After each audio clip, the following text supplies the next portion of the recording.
Good morning. I ask that you please remove your hats and join me in a moment of prayer.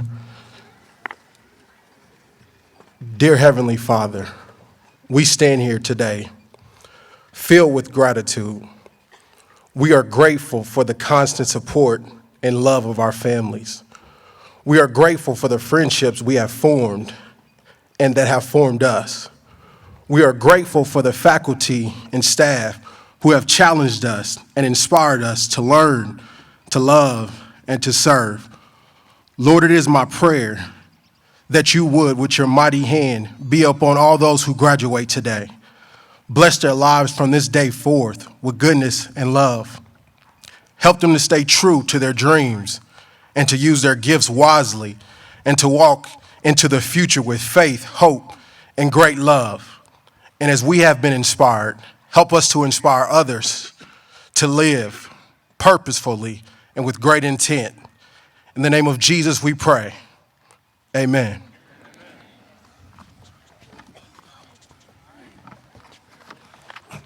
Please be seated.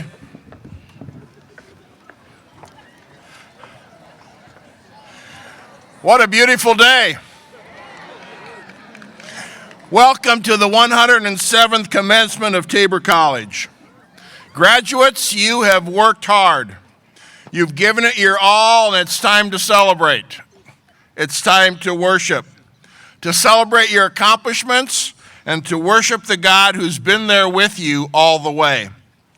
Now, you did not make it to this point by yourself or alone. There have been many there who have been helping you along the way. And many of those people are in the audience today. And I want to take a moment to recognize them. Graduations are always family events. And so I'd like to ask if you are a parent or a spouse or child of a graduate, if you would please stand. Remain standing. Now, how about brothers and sisters?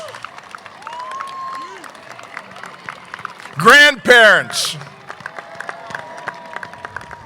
aunts and uncles, nieces and nephews. If you're just a good friend, congratulations to all of you. You have sacrificed. You have encouraged. You have prodded. You have paid the bill. You have gone above and beyond many times. And from the bottom of our hearts, we all say thank you. Thank you for giving of yourself to make it possible for you graduates to be able to come to this point in your life. Tabor College is also pleased to participate in the Professor Fran Jabara Leadership Award Program. Participants in the program are selected four-year private colleges in Kansas, and Tabor is one of them.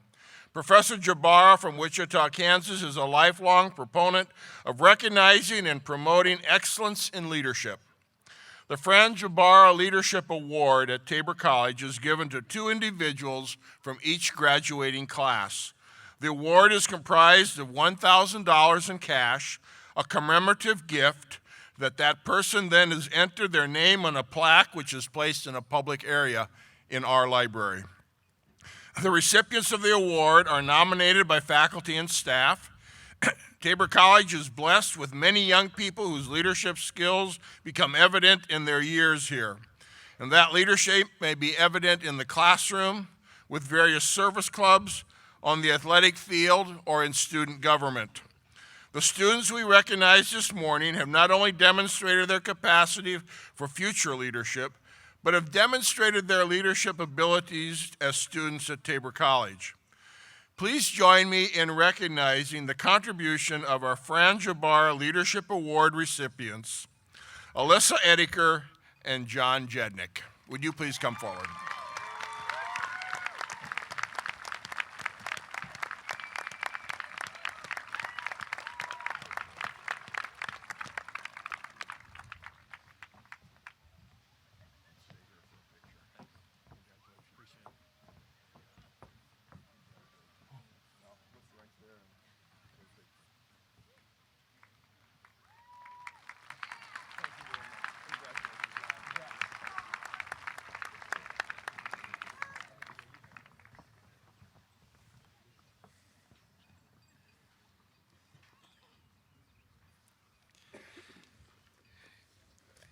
Each year, the graduating class chooses 2 students to speak to you on their behalf. They are chosen on the basis of their academic achievements. They are also chosen on the basis of certain activities and awards. They also, in addition to these, they are chosen for the everyday leadership and example they have provided their class as they have earned their degrees. Representing the Hillsborough campus this year and speaking next is Celeste Worthy, receiving her Bachelor of Arts in Business Administration with a concentration in marketing and a minor in integrated marketing. Representing Tabor College, Wichita, and online this year is Aaron Duvall, receiving his Master of Arts in Entrepreneurial Ministry Leadership, who will speak after the choir performs. Celeste.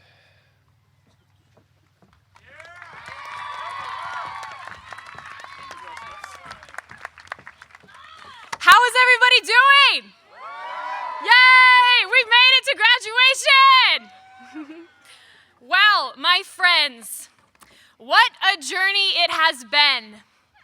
We're not where we started, and the path to get here was anything but easy. There have been times where our walk was discouragingly difficult, tirelessly testing, and excruciatingly painful. Sometimes our walk was just straight up steep. And no, I'm not just talking about the Lorenz stairs, but those are killers.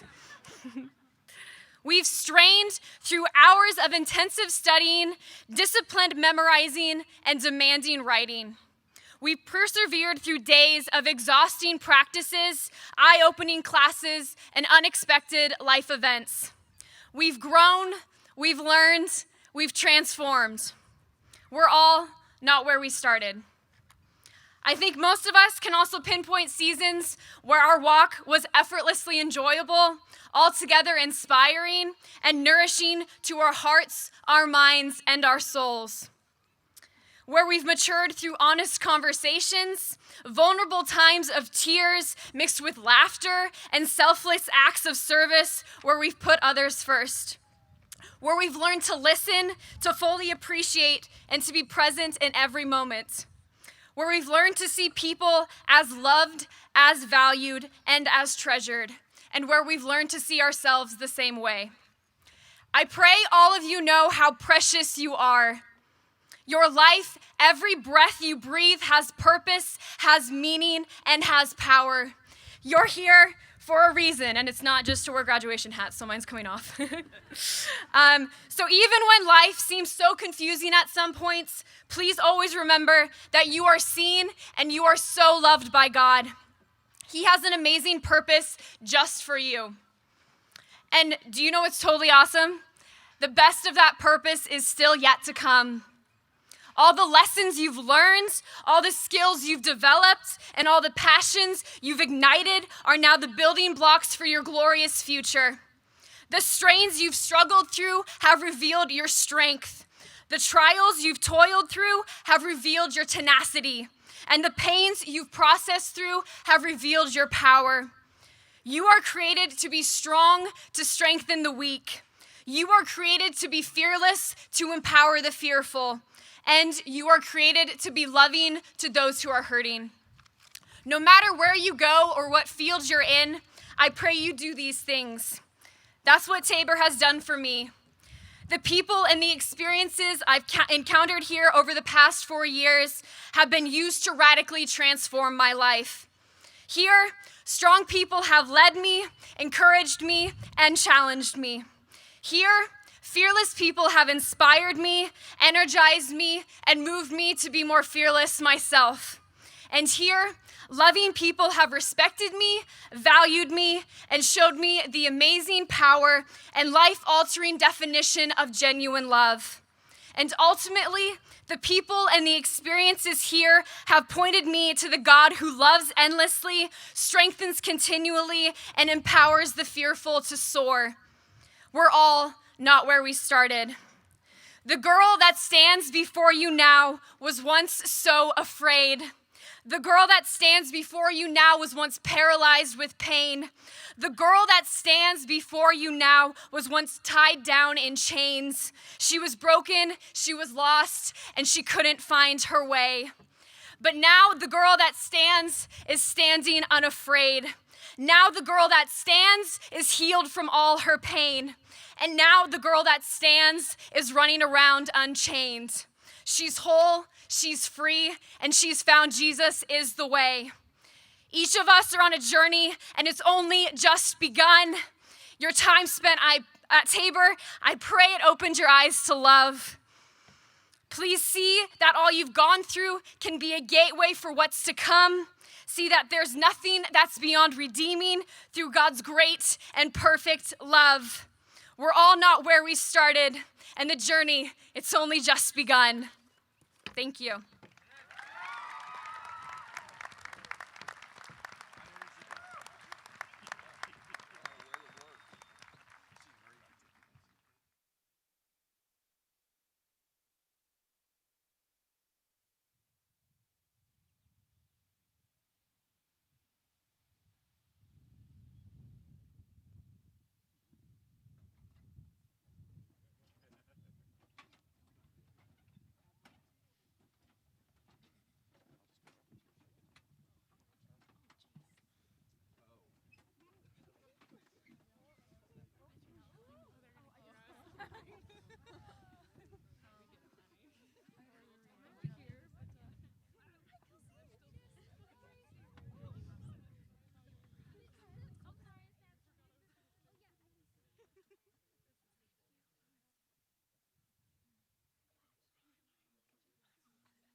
Jordan's stormy banks I stand and cast a wishful eye to Canaan's fair and happy land where my possessions lie. There generous fruits that never fail on trees immortal grow.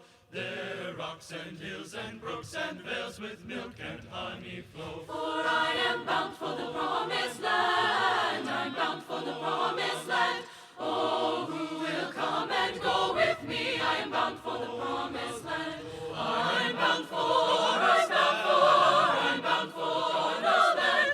Oh, who will come and go with me? I'm bound for the promised land. Oh, the transporting rapture scene that rises to my sight. Sweet fields arrayed in living green and rivers of delight. For I am bound for the promised land. I'm bound for the promised land. Oh, who will come and go with me? I am bound for the promised land. O'er all those wide extended plains shines one eternal day. There God the Son forever reigns and scatters night away. No chilling winds or poisonous breath can reach that healthful shore. Sickness and sorrow, pain and death are felt and feared no more. For I am bound for the promised land. I'm bound for the promised land. Oh, who will come and go with me? I am bound for the promised land. I'm bound for the land. Oh, who will come and go with me? I'm bound for the promised land. When shall I reach that happy place and be forever blessed? When shall I see my Father's face and in his presence rest? Filled with delight, my raptured soul would here no longer stay. Though Jordan's waves around me roll, fearless I launch away. I am bound for the promised land. I'm bound for the promised land. Oh, who will come and go with me? I am bound for the promised land. Oh, I am bound for the land. Oh, who will come and go with me? I am bound for the promised land.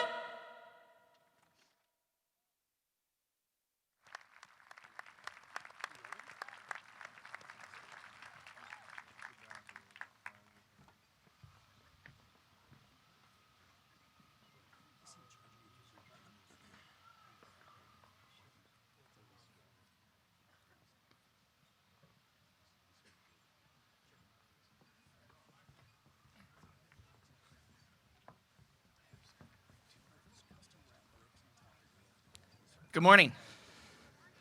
I'd like to start by thanking President Glanzer for the honor and privilege to be able to give an address from the graduate students, as well to Dr. Rick Bartlett for putting together one of the best academic programs I've ever been a part of.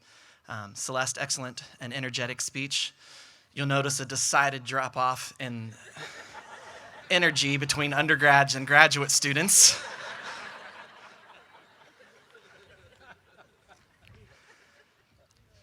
You may have heard the story of Sherlock Holmes and his companion Watson going camping. After a dinner and a nightcap, they went to bed. Sometime in the middle of the evening, Holmes woke up and looked up at the stars. He nudged Watson and asked him, "Watson, do you see the stars?" Watson replied, "Yes." He said, "What do you deduce?" "Well, astronomically, I deduce that there are thousands, if not millions, of stars, galaxies, universes, perhaps even some of them having a life. Astrologically, I see that Saturn is moving through Leo. Theologically, I see that we serve a big God who is creative and loves to make things for the joy and pleasure of his people. And meteorologically, I see that tomorrow is going to be a nice day." He then turned to Holmes and asked, "What do you deduce?" Holmes waited for a moment and said, "Watson, you idiot, someone has stolen our tent." You see, I've learned in my last few years here at Tabor that there is a difference between knowledge and wisdom. Knowledge is good. Wisdom is invaluable. Knowledge can be found by yourself. Wisdom takes community. You see, I had tried once before an online degree for my grad school, and I failed. And one of the reasons I failed was because I felt alone. I felt like I was an island. I felt like I was just all by myself. I didn't have anyone around me cheering me on. I didn't have anyone around me that was learning with me. And what has been created here at Tabor in the grad program, and I assume the undergrad as well, is community. We're told in Ecclesiastes that 1 can be overthrown, 2 can easily defend themselves, but 3, a cord of 3, is not easily broken. We were created for community. We were created to learn together. We were created to live together. We were created to love together. Even in Genesis, we see Adam, who was in a perfect world in perfect harmony with perfect nature. And it's not good enough. We were created to be with one another. And so I'm thankful that here at Tabor, I found a community of learning. I found individuals that I think will be lifelong partners along with me. I found one guy that drove his motorcycle 800 miles in the rain to come hear me preach. I'm not even a good preacher.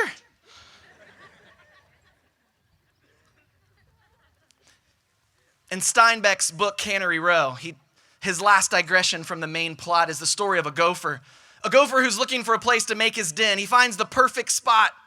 It's scenic, it's beautiful, and best of all, there's no gopher traps. And he starts to dig, and he starts to move earth, and he starts to create what he wants to be his lifelong home. And he finally finishes, and he waits for a mate to come. And he waits, and he waits, and he waits. Some of our undergrads will understand what that feels like. Finally, he realizes no one's coming, so he goes out looking. And what he realizes is in the area that he's in, there's other gopher dens with other males. Eventually he gets beat up and sent back to his den by himself and sad. So he leaves and he finds a garden that wasn't scenic, a garden that wasn't beautiful, a garden that wasn't perfect. And worst of all, a garden that had gopher traps. But he knew there that he wouldn't be alone. He'd be able to find a mate. I'm thankful that Tabor University cultivates fertile ground where community can grow, where knowledge is taught, and where wisdom is learned. Thank you, and God bless.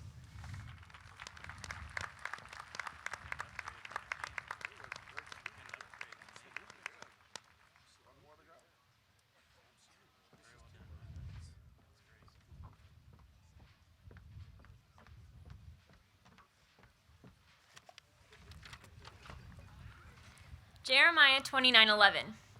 I alone know the plans I have for you, plans to bring you prosperity and not disaster, plans to bring about the future you hope for.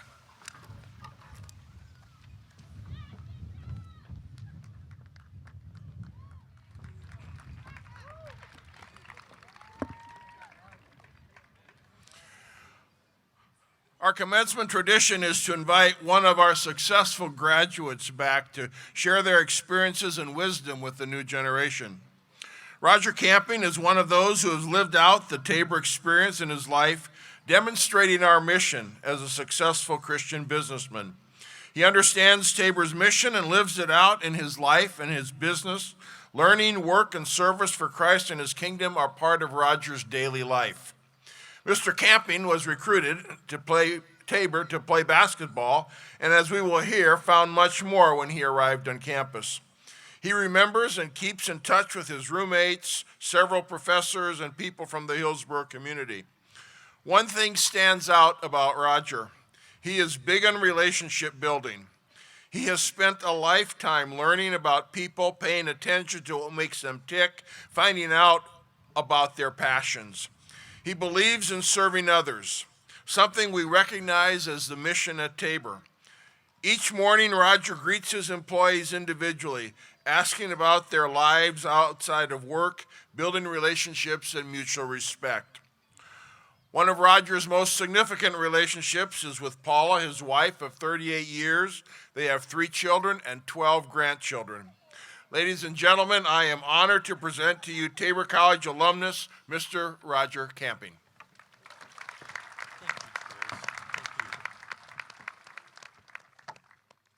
Wow, is it good to be back here. You know you've made it big when they repave the 13-mile road before you get here. That's a pretty nice road right now. I had a chance to spend about 2 hours last night with 30 to 40 of my classmates and friends from Hillsborough, and it was the most wonderful time I had. These friends have been lifelong friends.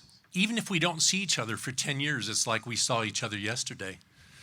And the remarkable thing is that I recognized every single one of them and knew every name. And there were no name tags. So that was a remarkably fun time.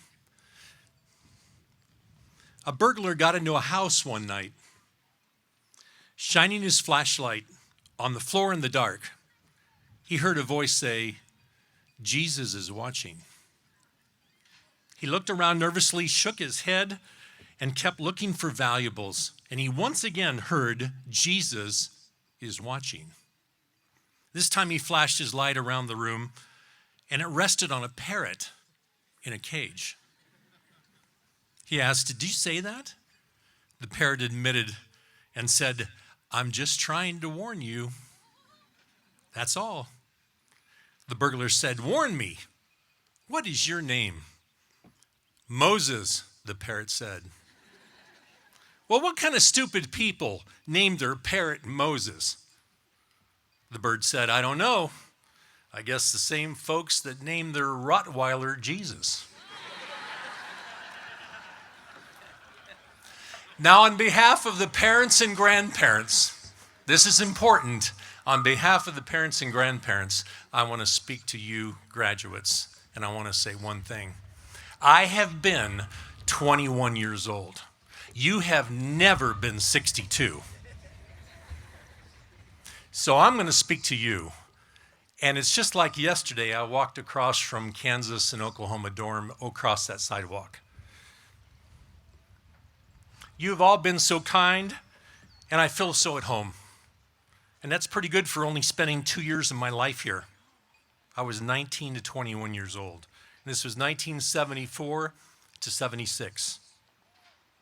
Graduates of 2017, President Glanzer, parents, grandparents, and friends, I am so humbled to be here and honored to be a graduate. Your president asked me to come to Tabor and speak to you today, and his text thread said this. As he said, my tradition is to ask successful graduates to give our commencement address. Now, my first thought was what my friend Randy Hagan, the Ford dealer in town here in Hillsborough, was saying about why Jules picked me. And he said, A blind squirrel finds a nut every once in a while. And Randy, who gave me such a hard time in school, and I know you're here somewhere, Randy.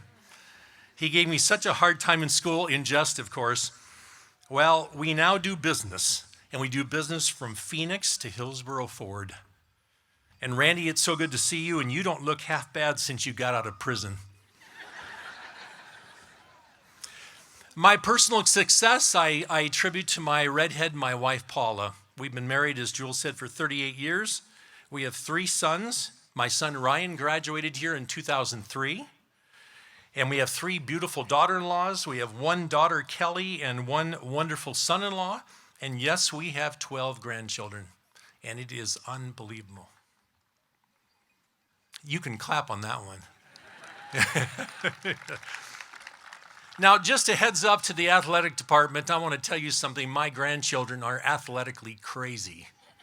So you can key into that about 10, 12 years from now and wonder if you can get some of my grandchildren here, which I'd love to see happen. The success I've had at my days at Tabor, I give much to the credit to my relationships and mentors at Tabor and Hillsboro. My automobile leasing and sales company was started by my mom and I when I was 5 years out of Tabor. Ford Motor Company had trained me, but it was clear I was different than the traditional car person. We started out as an independent leasing company with 1 client the first month. And today we have 16,000 clients in 43 states. We see ourselves as teachers. We teach people how to acquire cars smartly. And our mission statement is this, and it always has been this. It's more than just an exchange of keys, it's a relationship. And I teach that throughout my staff and my team. I was also fortunate enough to start a Christian radio station in northern Arizona. The Radio Shine 90.9 FM, we helped build it up to the #1 station in northern Arizona. And that was a privilege to do that too. For me, Tabor began at the end of that 13-mile road. Now, for those of you who don't know what that road is, that's the last 13 miles off the highway coming right up to the stop sign in Hillsboro. That's where my life started here. Driving in, I made my first stop, very first stop. I came alone. I drove my '60 Chevy pickup, and I came and I stopped at the Jost gas station. Jerry Jost was working on a truck in the garage, and he was underneath the hood, and he looked up at me as I came out of my truck, and he said, "So you must be that boy from Phoenix."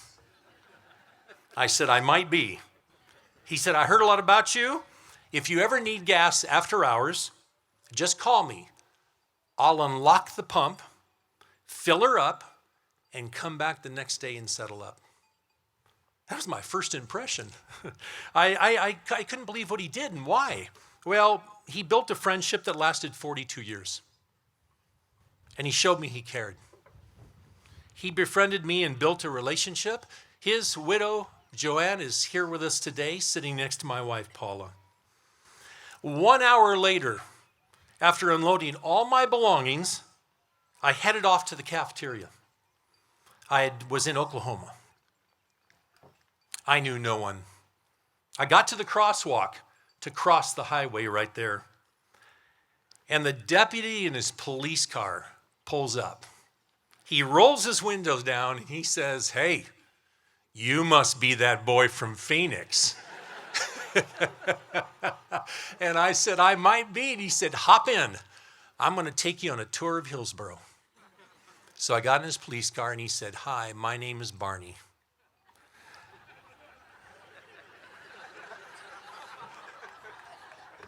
You got to remember, I was only here for 3 hours and I met Barney. And I thought, is this for real? Well, Brian McCarty, Barney, and I have been a friend for all these years. It's a wonderful relationship, and one that brought the school and the community together closer. I believe he is here. Brian, are you here? I heard he was going to try to make it, and he made an impression on me. There are so many friends I could tell stories about. My roommate, Lynn Plett, Don Brubaker, Byron Adrian, James Harms, David Dick, Kurt Frick, and his wife, Clara, he married way over his head. Paul Schultz, Steve and Wynette Voth, Joe Kleinsaucer, Tamara Pankey, Jerry Cleaver, Brad Weens, and his sister Diane, and now their younger brother Kim, who I've become a very good friend with.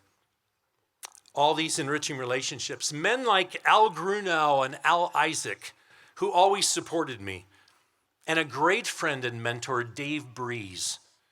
Wow, what an encourager. The talks we had, he was brilliant and he was gifted. Dave had a ministry called Christian Destiny.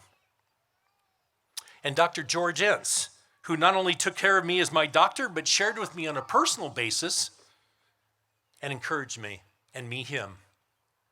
Relationships. Did I mention Walt and Esther Kleinsaucer?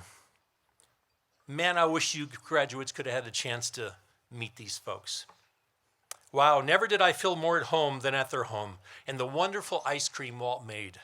Always sharing with students that lived far away. He was always looking for students that needed a place to be at home. And you can't make this stuff up. These are great relationships. 3 days ago, I was in Phoenix and I was having breakfast by myself at an IHOP restaurant. I was planning this trip, and across from me was a young couple and their 9-month-old baby. I reminisced about my past and all of our kids as babies, and then I looked up and I saw an elderly couple, two booths down, probably in their late 80s, sitting together on the same side of the table, about ready to have breakfast.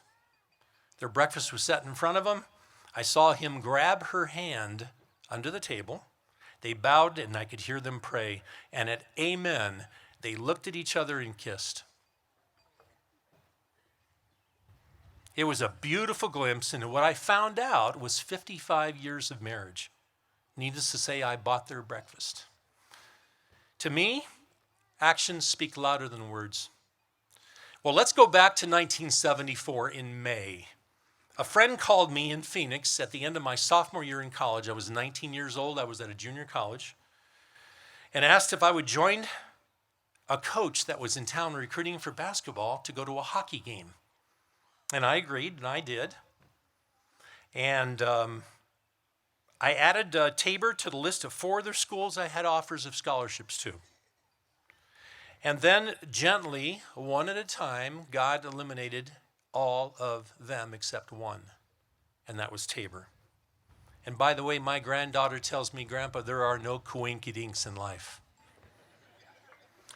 The basketball coach, tremendous man, Norm Homskog, was visiting friends in Phoenix. I was 19 years old. I understand that Norm's grandson or granddaughter is graduating here. Is this true?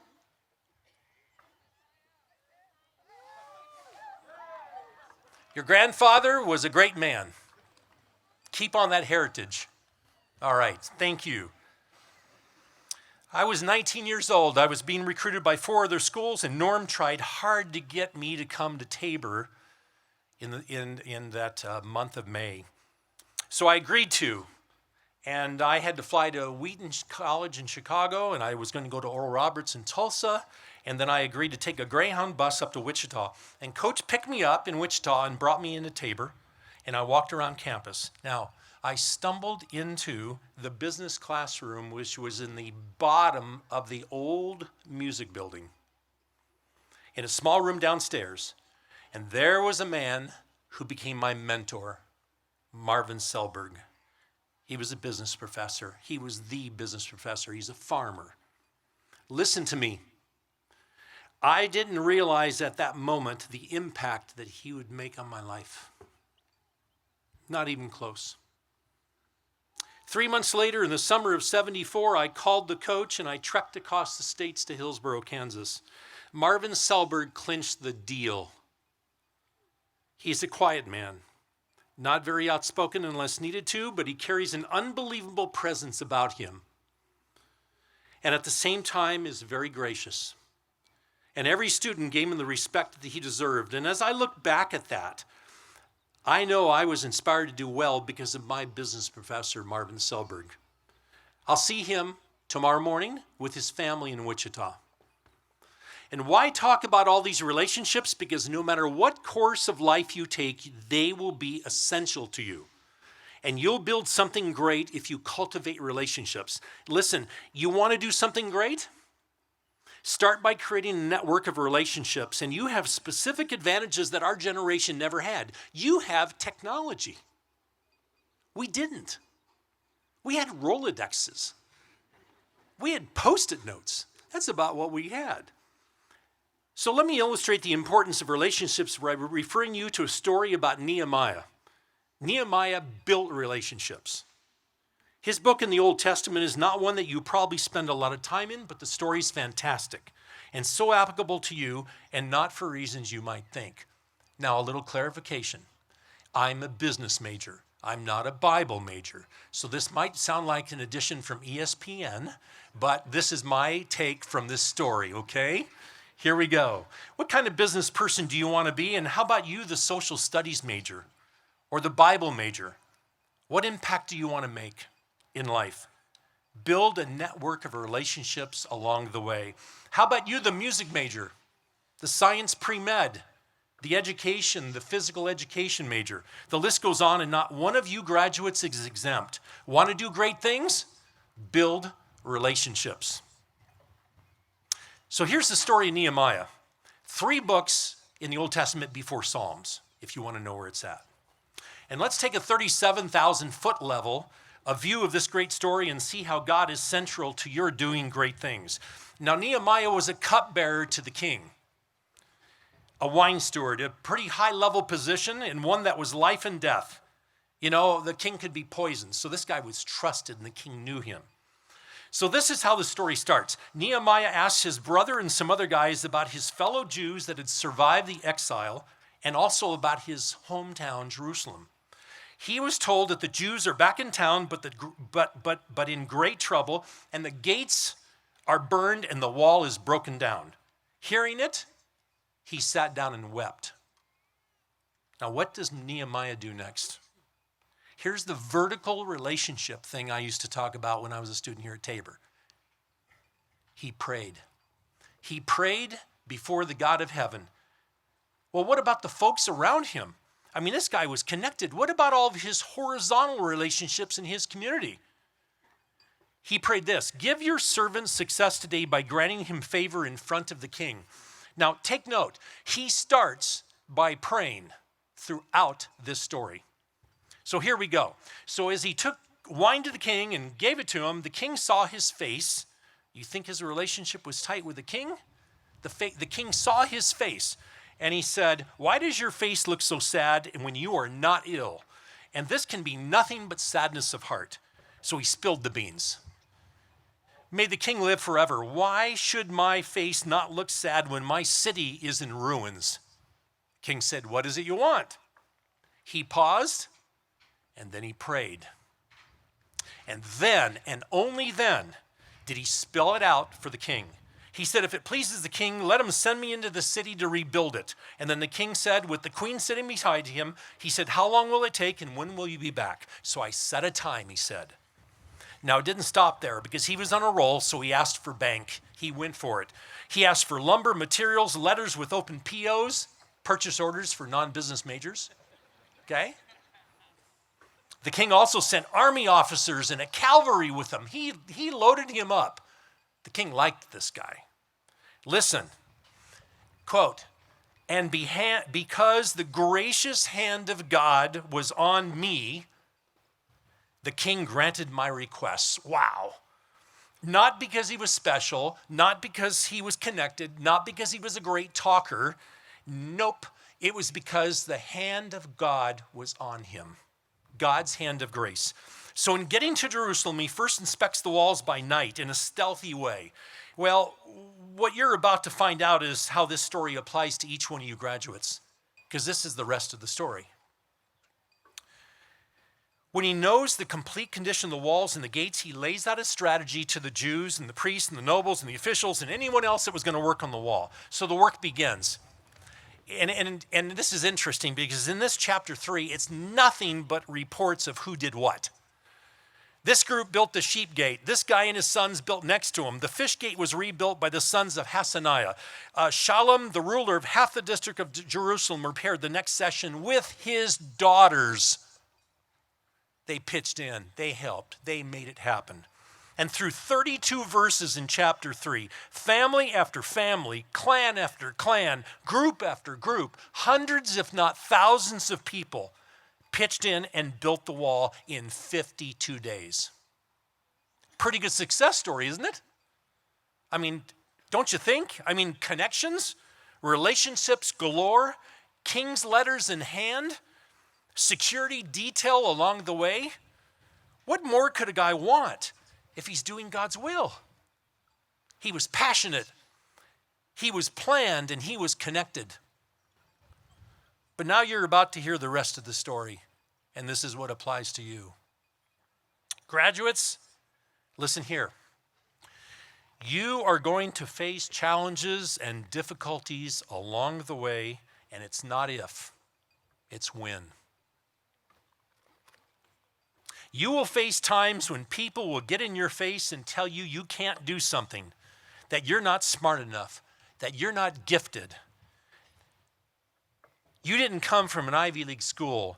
You aren't qualified, or maybe the grooves in your golf clubs don't conform to USGA standards. And you're probably thinking, what in the world did he just say? The grooves in the golf clubs. Well, I got a story to tell you.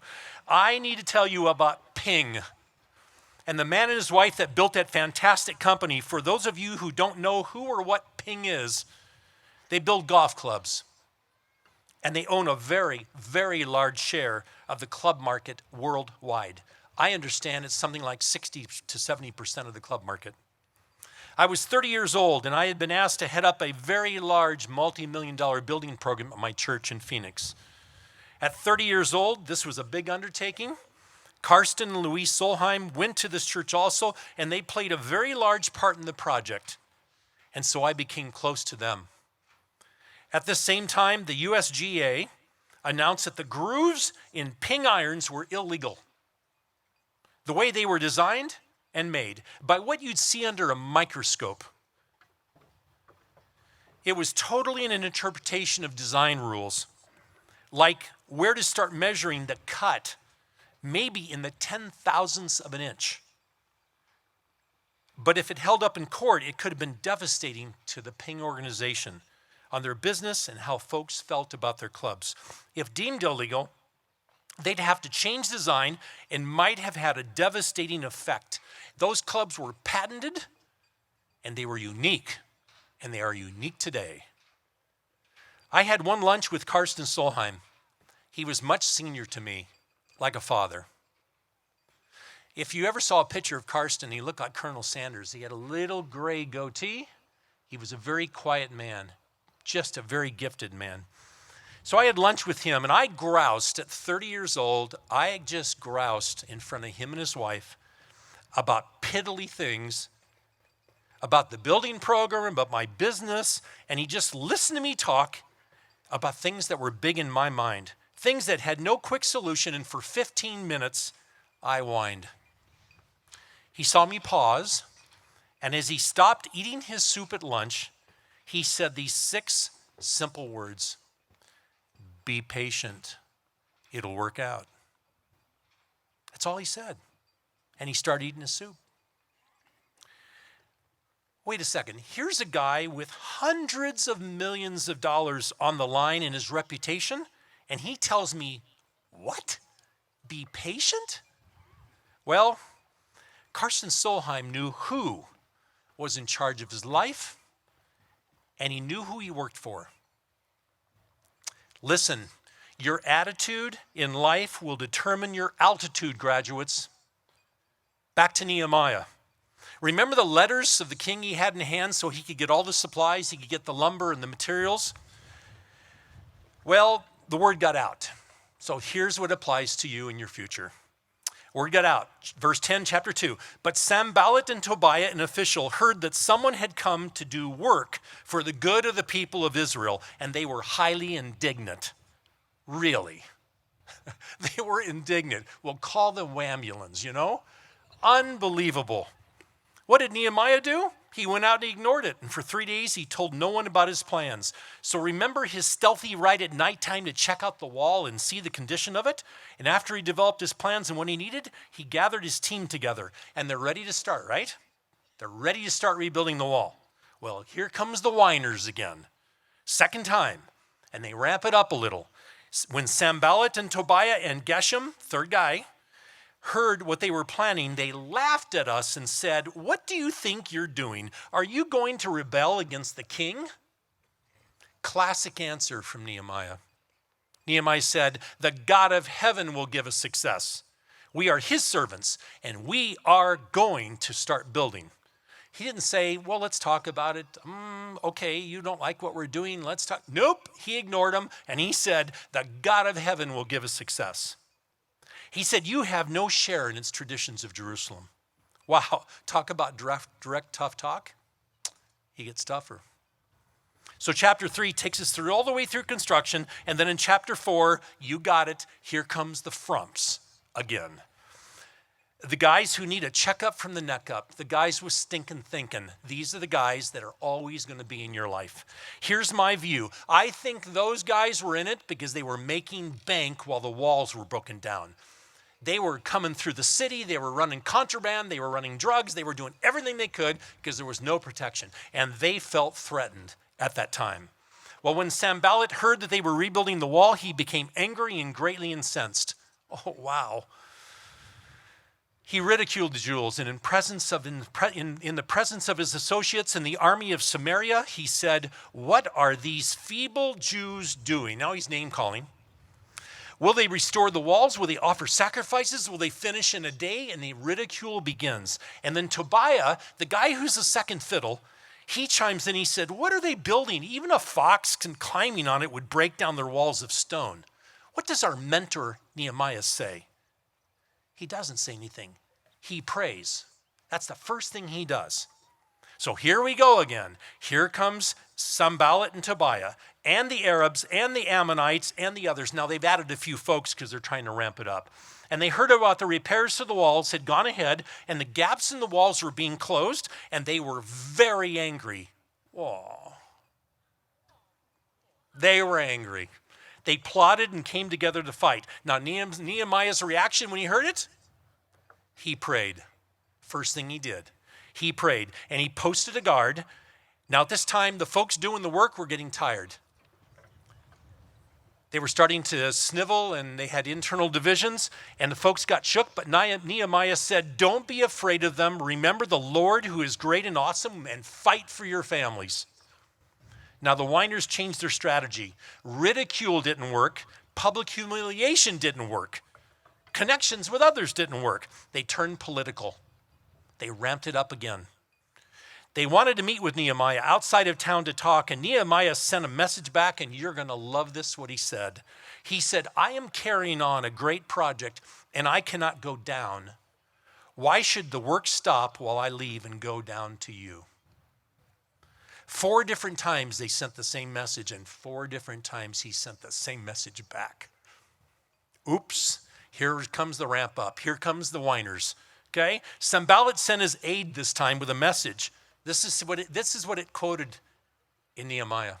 "It is reported among the nations, and Geshem says it's true, that you and the Jews are plotting to revolt and therefore are building the wall. And moreover, according to these reports, you are about to become their king.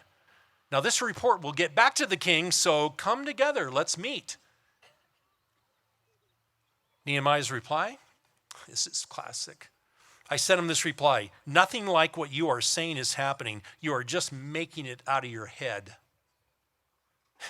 He was very direct. Nehemiah knew they were trying to frighten all the folks so they would quit.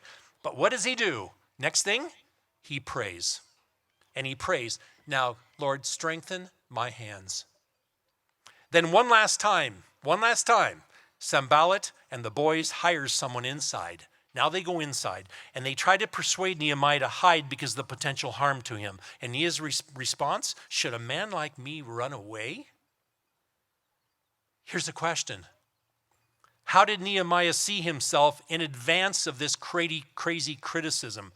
Better question for you graduates. How do you see yourself? Are you prepared? You need to be. Here's why I wanted you to hear about a man like Nehemiah and what he went through and how he responded. Listen, his attitude was preset. He didn't have to think twice about his purpose or who he worked for. So when you hear that it's tough for college graduates to get hired, what is your response? Are you prepared for greatness? Is your attitude one of God's view of your life?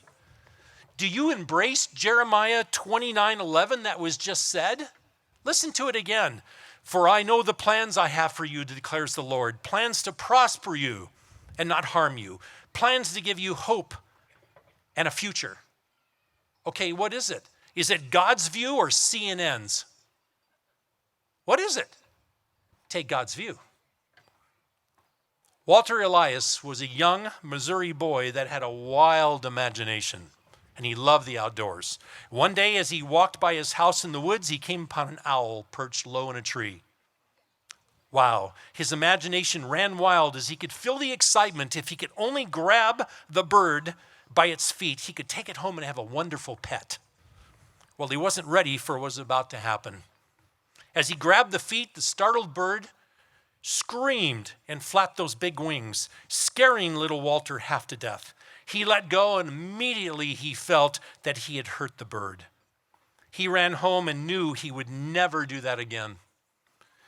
But that bad experience turned something in Walter to draw about his animals and dream about the wonder in them. And he continued that path into adulthood till one day he created a wonderful place for those animals. You see, this boy, out of a bad experience, turned his dreams into something great. Yes, Walter Elias was no other than Walter Elias Disney. I close with a quote by Chuck Swindoll. For over 36 years in my business, it goes at the bottom of every letter and email I send to new clients. And I leave you with this. The longer I live, the more I realize the importance of choosing the right attitude in life. Attitude is more important than facts. It is more important than your past, more important than your education, your financial situation, more important than your circumstances, your success or your failures, more important than what other people think of you or say or do. It is more important than your appearances, your giftedness, or your skills. It will make or break a company. It will cause a church to soar or sink. It will make the difference between a happy home and a miserable home. You have a choice each day regarding the attitude you will embrace. I am convinced that life is 10% what happens to me and 90% how I react to it. Tabor graduates, choose. Choose like Nehemiah. Cling to God's faithfulness and go for it. Build something great.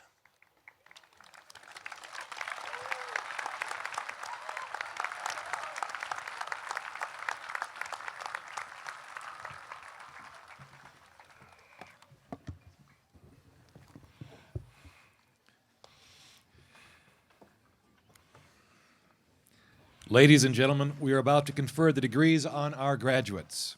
There will be a ceremonial conferral of the degree by our president with all the candidates standing together. The recipients of the master's degrees will come forward first to receive their diploma and hood. Then the recipients of the other degrees will come forward by rows to receive their diploma from President Glanzer, assisted by the registrar, Scott Franz. Dr. Christopher Dick, chair of the faculty, will present gold honor cords to those graduating with honors. President Jules Glanzer will present blue honor cords to those graduating from the Presidential Leadership Program. Rod Ham, Director of Alumni Relations, will present the graduates with the Bible. Will the candidates for the degrees Bachelor of Arts, Bachelor of Science, Bachelor of Science in Nursing, Master of Business Administration, and Master of Entrepreneurial Ministry Leadership, please rise.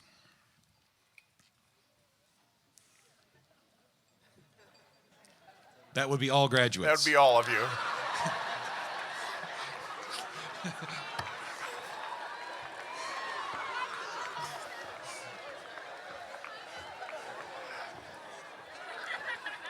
Mr. President, these candidates have met all the requirements for their graduation and respective degrees as prescribed by the faculty and the board of directors. I therefore recommend that they be awarded their degrees.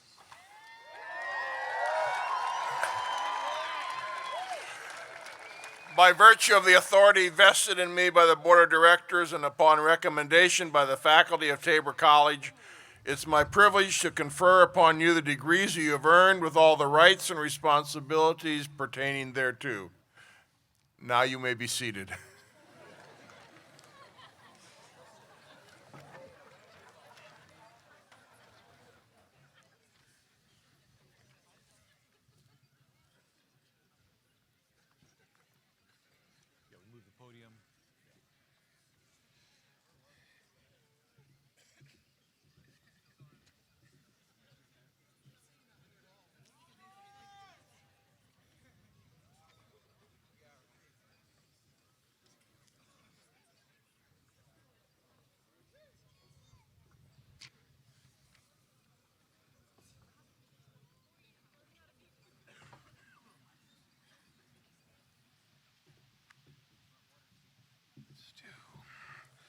That'll be good. That's good. Thanks.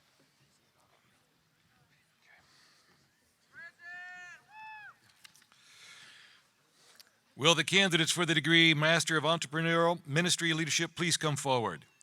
Dr. Rick Bartlett, Director of Theological Education and Assistant Professor of Ministry, will assist Dr. Tom Shaw in hooding the candidates with the traditional sign of their degree.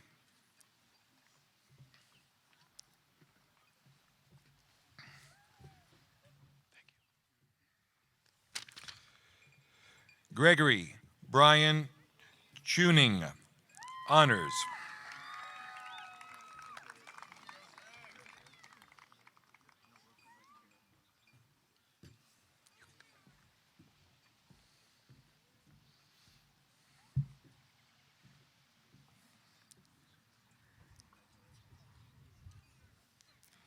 Joseph Aaron Duvall, honors.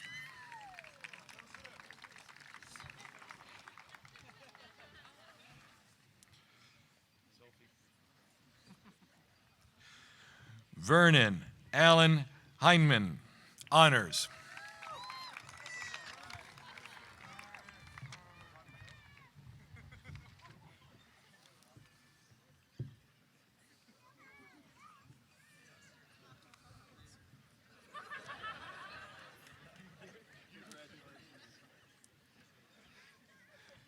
Kurt N. McDonald, honors.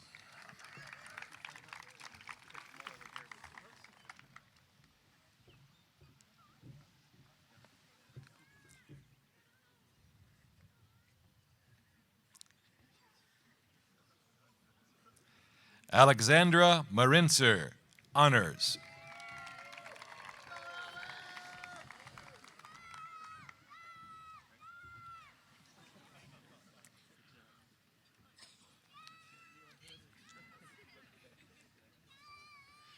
Kristen Gail Poljancic.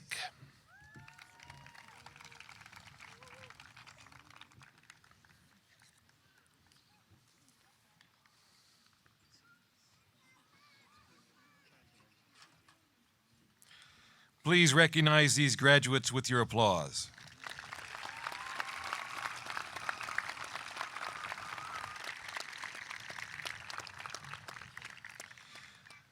Will the candidates for the degree of Master of Business Administration please come forward? Mark Pawson, Director of Business Programs, will assist Dr. Tom Shaw in hooding the candidates with the traditional sign of their degree.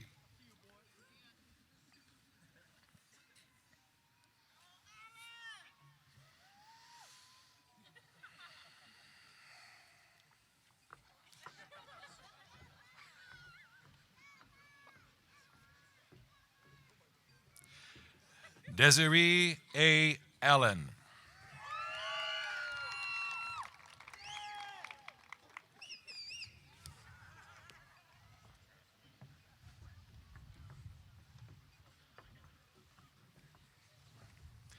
Andre D. Allen.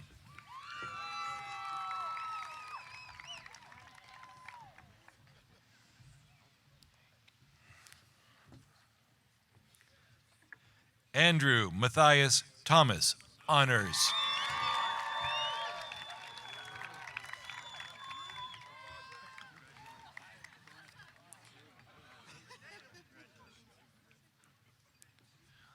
Rashid Carmely Malcolm, high honors.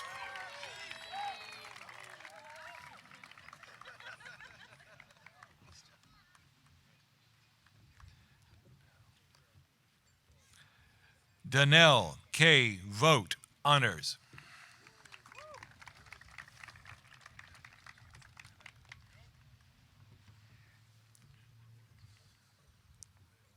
Joshua Bradley Johnson, high honors.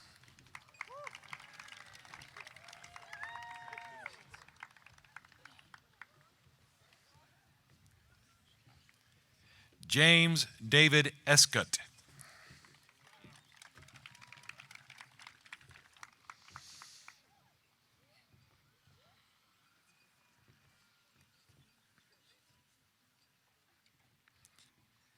Please recognize these graduates with your applause.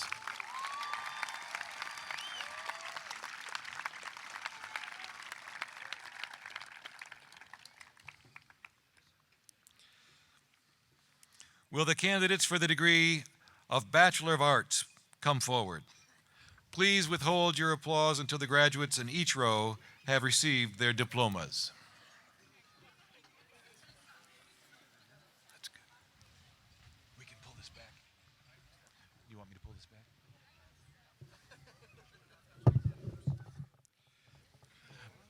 Manuel Reyes.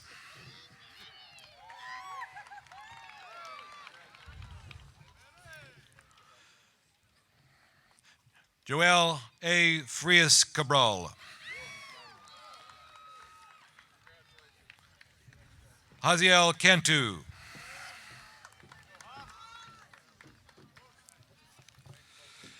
Kendra May Mullins, magna cum laude.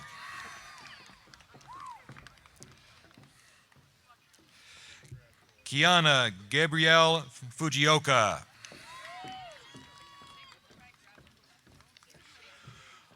Lori L. Matthews.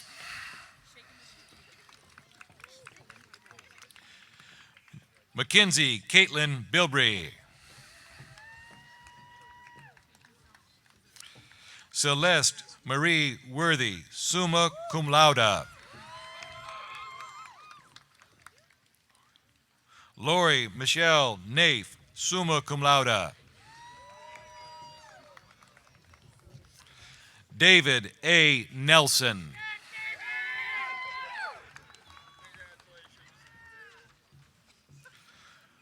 Rebecca Rose Strobridge.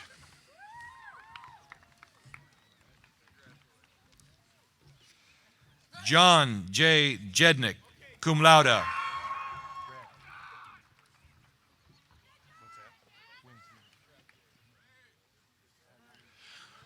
Let's recognize these graduates with your applause.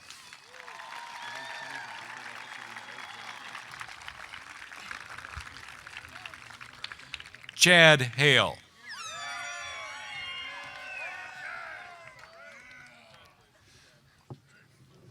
Taylor Douglas Ratzliff.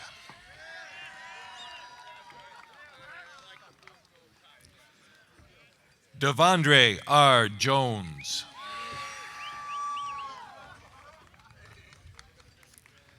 Jonathan Gibson.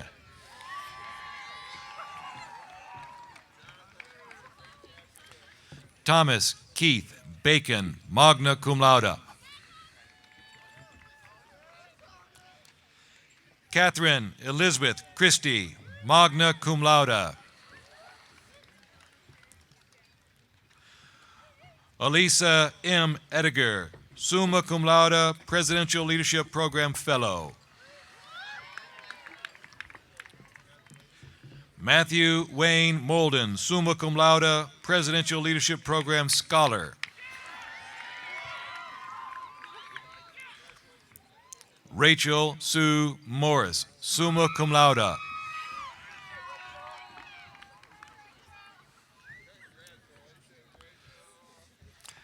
Alexander Scott Jansen, summa cum laude, Presidential Leadership Program Scholar.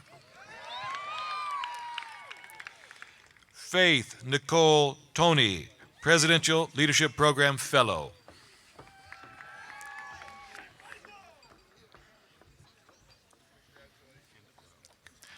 Olivia Cleaver.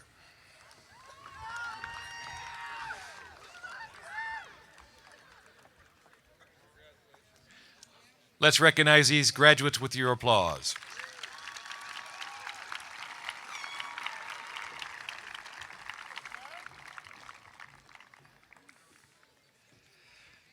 Casey Jordan Giffen.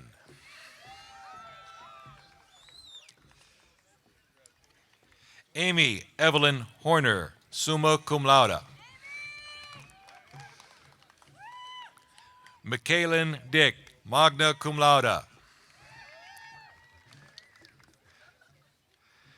Bailey Ashton Clark.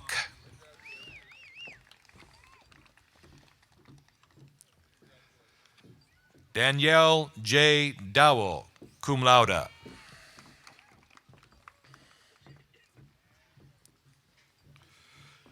Sarah Elizabeth Hagan, summa cum laude, Presidential Leadership Program Fellow.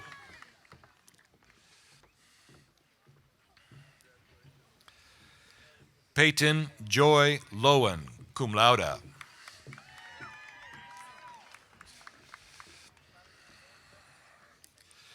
Jennifer Alice Davidson, magna cum laude, Presidential Leadership Program Fellow.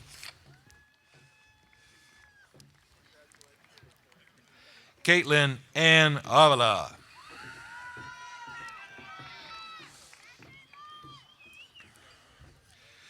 Bailey Danielle Burnett, cum laude.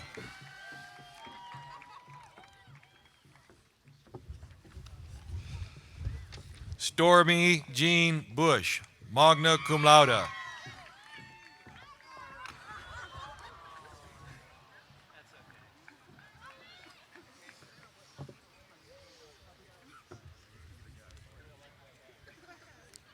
Araceli R. Vargas.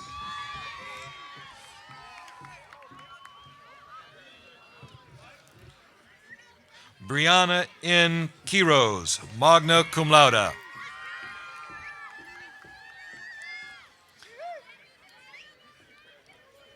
Please recognize these graduates with your applause.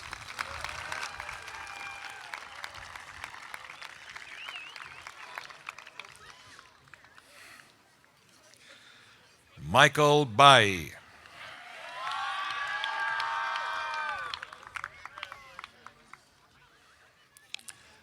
Matt Rickert.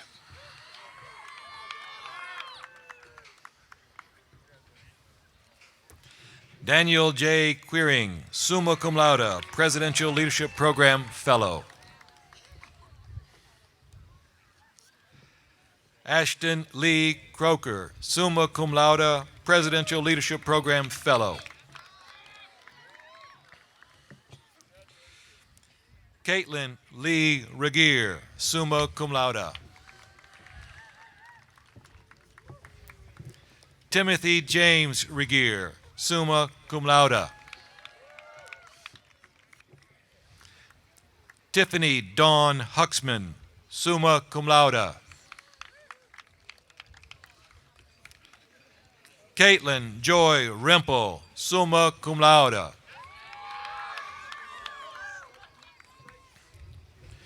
Courtney Renee Schmidt, summa cum laude, Presidential Leadership Program Fellow.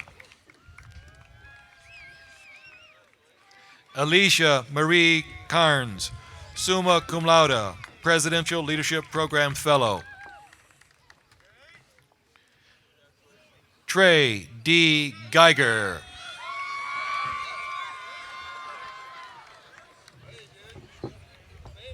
Dimitri Bowie.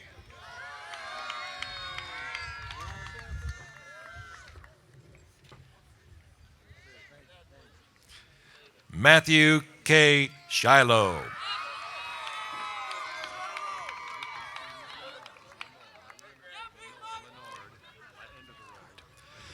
Michael Leonard Andrews II.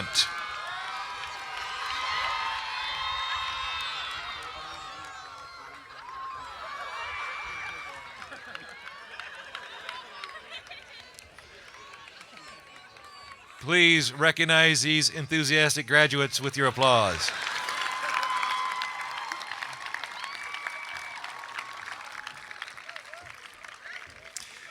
Harrison James Nicholas Wiebe Faber, Presidential Leadership Program Fellow.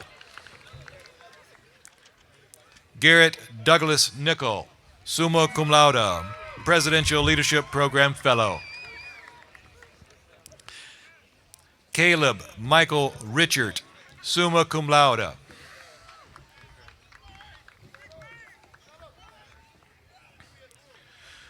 Blake Sterling Standiford.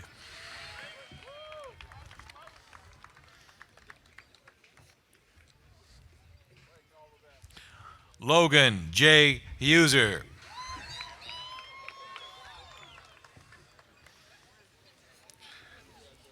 Brent D. McClure.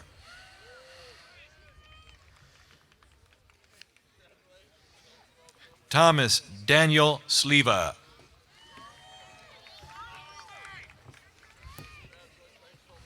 Colton C. Flax.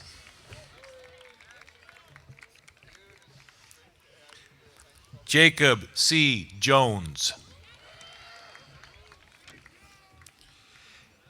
Kaylee Marie Troxel, summa cum laude. Journey M. Reed.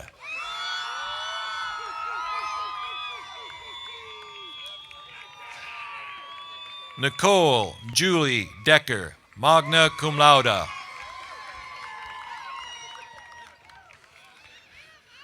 Mark Franklin Hodges, Jr. Jordan Anthony Brown.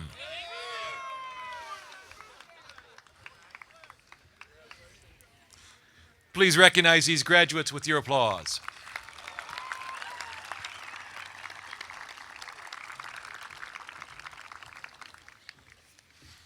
Justin P. Goebel, cum laude, Presidential Leadership Program Scholar.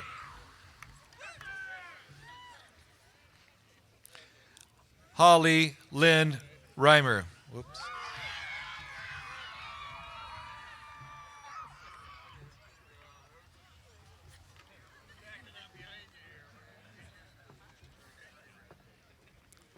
Maciana Lorene Root, magna cum laude, Presidential Leadership Program Scholar.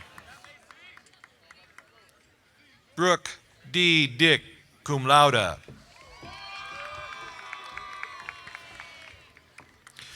Mariah Ann Cleaver, magna cum laude.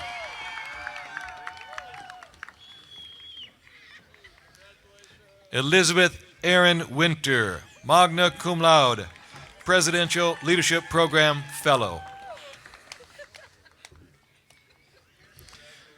Bailey Ann Kaufman, summa cum laude. Kristen Elizabeth Martins, summa cum laude.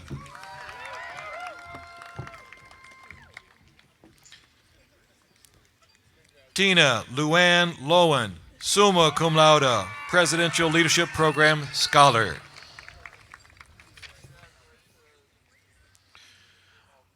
Miranda M. Liebold.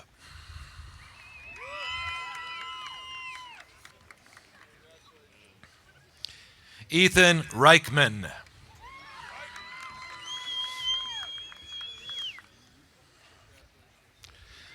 Joshua C. Wiebe, magna cum laude, Presidential Leadership Program Fellow.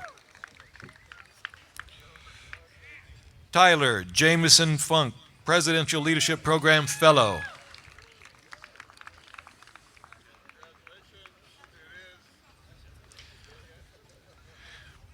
Please recognize these graduates with your applause.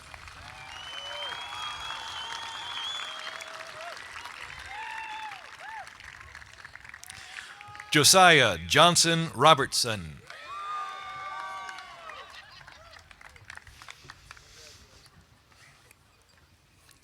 Joshua Seth Rickert.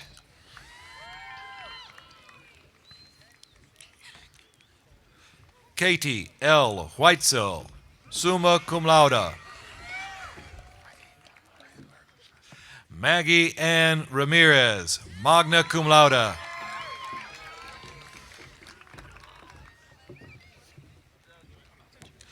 Ariana Janae Marietta.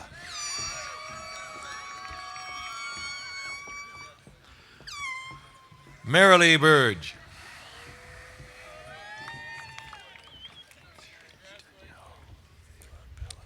Sarah Danielle Vella.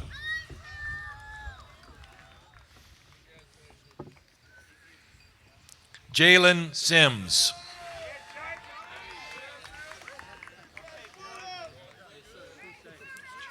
James Foote.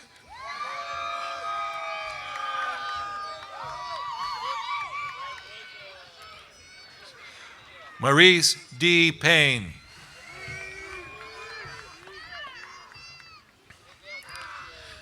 Just Austin L. Conway.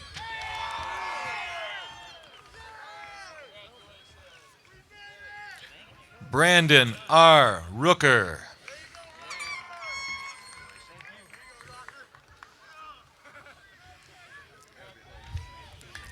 Joshua B. Davidson.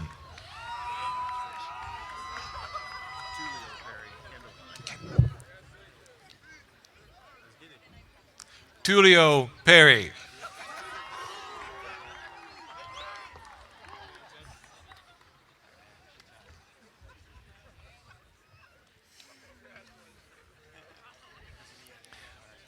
Please recognize these graduates with your applause.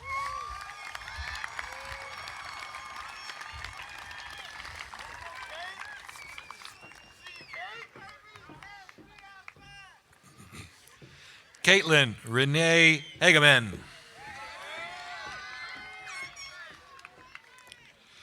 Gregory James Munit.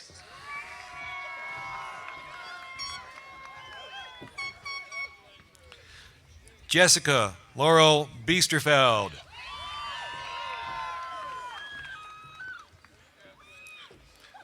Rhonda Ann Rogers.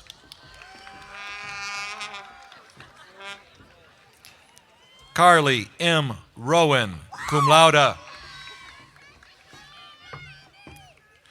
Spring Grace Jones.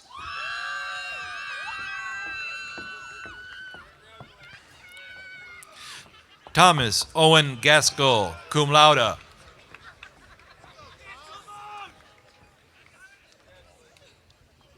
Douglas Clay Millsop.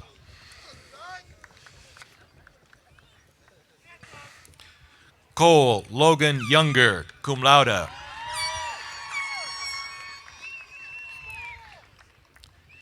Jeffrey Edward Pritchard.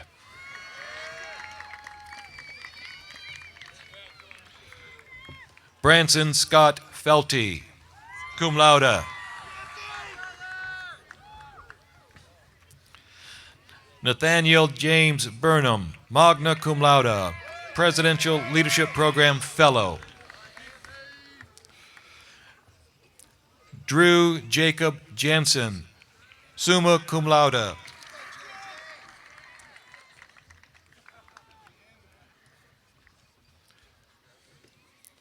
Please recognize these graduates with your applause.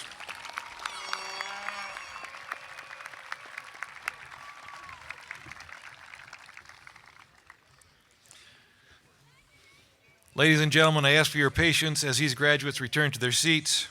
Once they have done so, we will make a special presentation.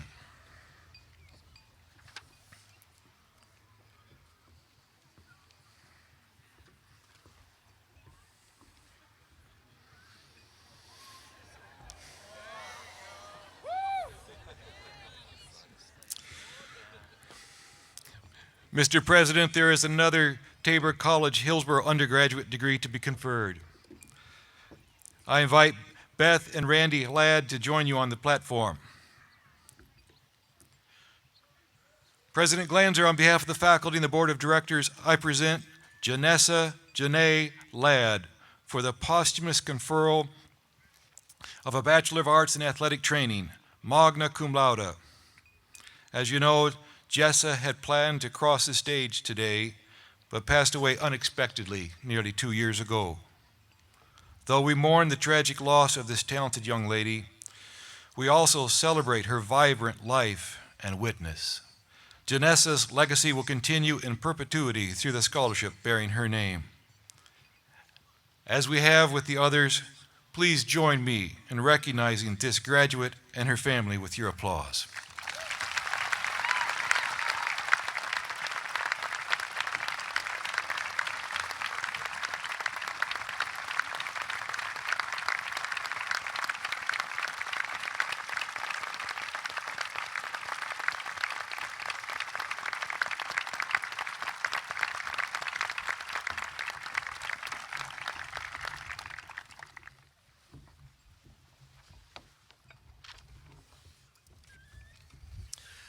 Will the candidates for the degree of Bachelor of Science please come forward?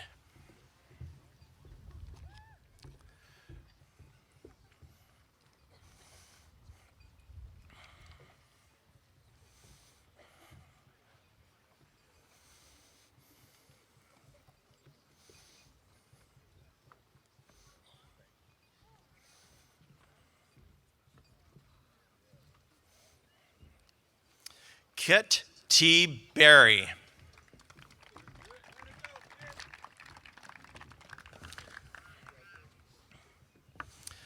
Deborah R. Rutler, cum laude.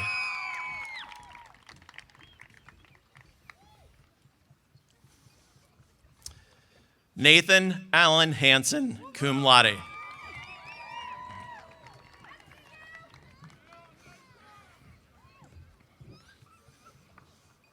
Brandon William Little.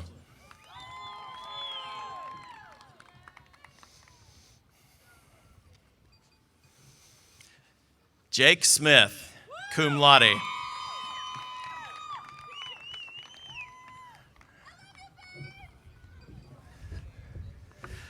Christopher Michael West.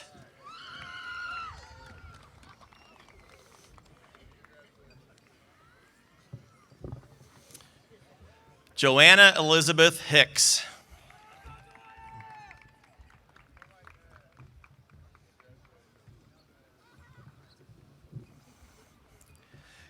Yulita Diane Barrere.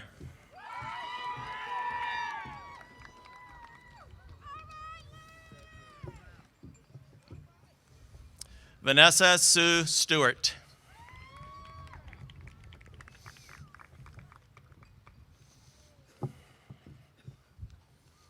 Trent Levi Windsor.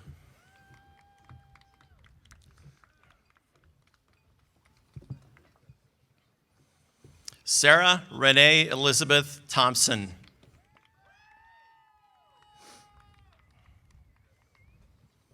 Please recognize these graduates with your applause.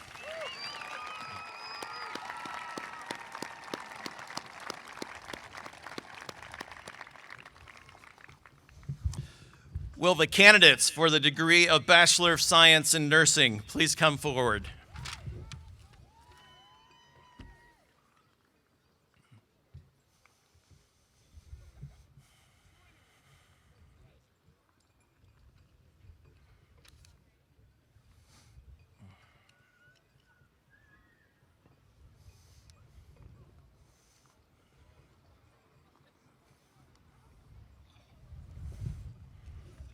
Michelle D. Ham, cum laude.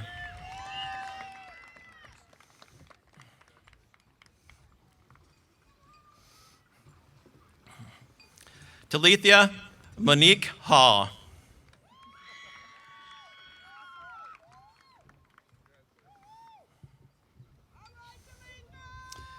Shelby Rachel Noldy.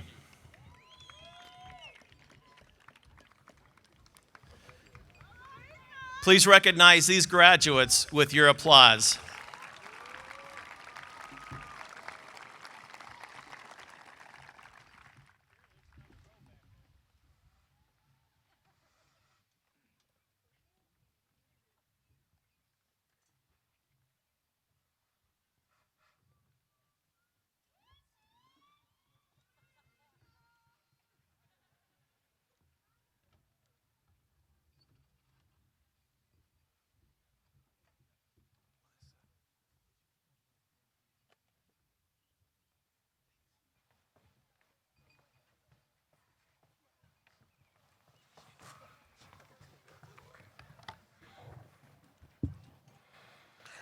Would all the undergraduates please stand?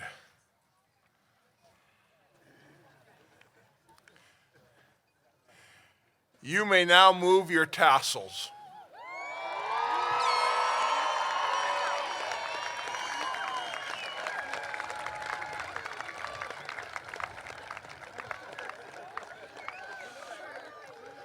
You may be seated.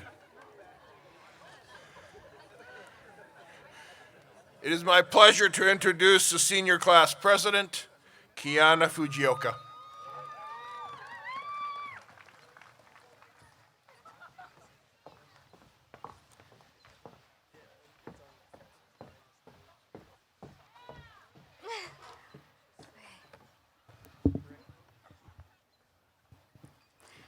Thank you, President Glanzer, for the opportunity to offer a reflection on behalf of the graduating class. I would first like to recognize Senior Class Vice President Manny Reyes and Senior Class Representative Tommy Sliva.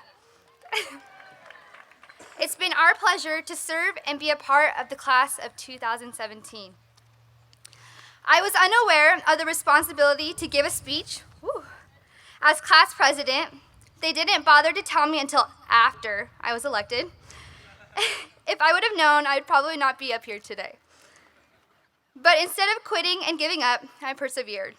Just like all of us, we have been faced with many struggles throughout our college journey. There have been obstacles that have made the ride difficult, but to where we turned that difficulty into a challenge.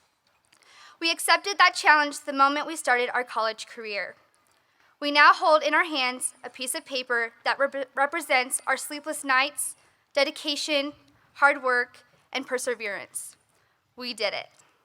We overcame the challenges. The degree that we hold not only represents our knowledge, but holds Tabor College's mission and promise of providing a life of learning, work, and service for Christ and his kingdom, something that will stay with us for a lifetime. There have been many great memories, experiences, and friendships made here. Tabor was a new and unique experience for many. It was a continuation of a family legacy for some, and for others, they came to Tabor to get married. Regardless of the situation, Tabor has impacted us in different ways. We all ended up here, but now we will go our separate ways to fulfill the plan that God has set out for us. His plan isn't always clear. I know this firsthand because I never would have thought I would end up coming to middle of nowhere, Kansas, and I'm sure that was the case for many. But not only did the college teach us something, but this amazing community has shared a love that I hope we can all pass forward. Whether it be hard work, determination, perseverance, to love God, or to love people, this was an extension to our degree. And I hope we all can continue to do this after we leave. Again, it's been our pleasure to serve and be a part of you. Thank you.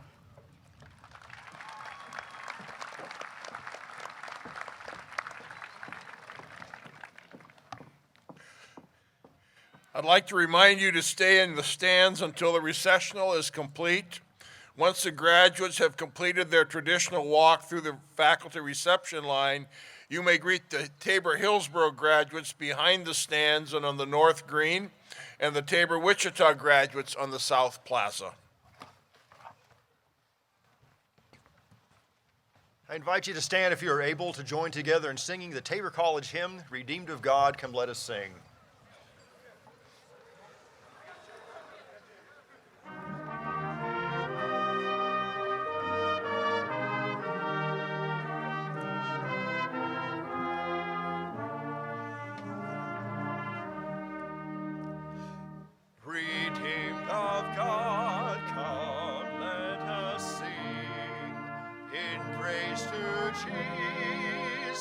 Christ our King.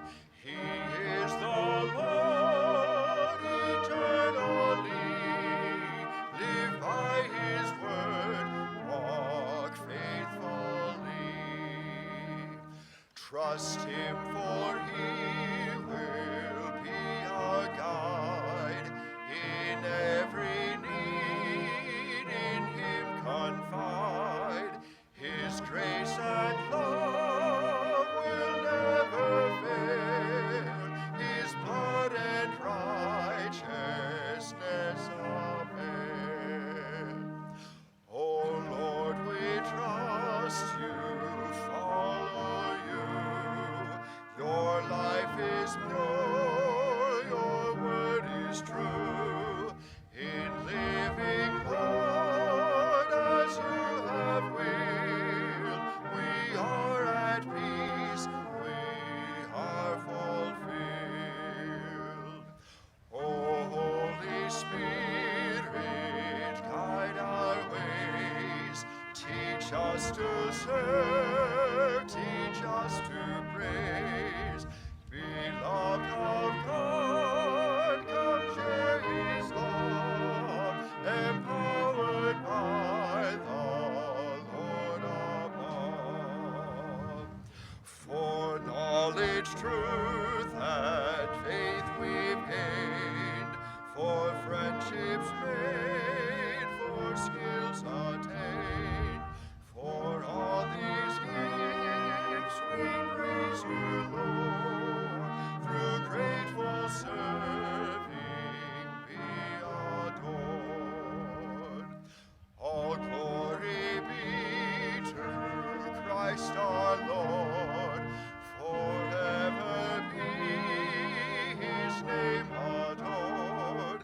In praise to Jesus Christ our King, redeemed of God, come let us sing. Please remain standing.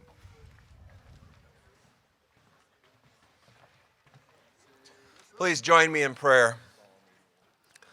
Father, thank you for this time of joy and celebration. Lord, thank you for each of these young men and women and for all that they've accomplished and learned during their time at Tabor College. Thank you also for the spiritual growth that we have witnessed in so many lives and for the opportunity that we have had to be a part of each of their lives. I pray that as each of these graduates continue to grow in their desire to serve and seek after you, give them a heart for you and a heart for the lost. In their work and in their lives, may they always be a reflection of you. May they serve your purpose in their generation. Lord, for their parents' sake, please help them to find jobs and not move back into the basement. As we send them out into the world, we ask you to bless them and direct their path. Give them each a desire to serve you with their lives. May the population of heaven be radically different because of their obedience in following you. Finally, I pray in the next few days as each heads to the place that you've asked us to live and to serve, give each safety and traveling mercies. In your Son's precious and holy name we pray. Amen.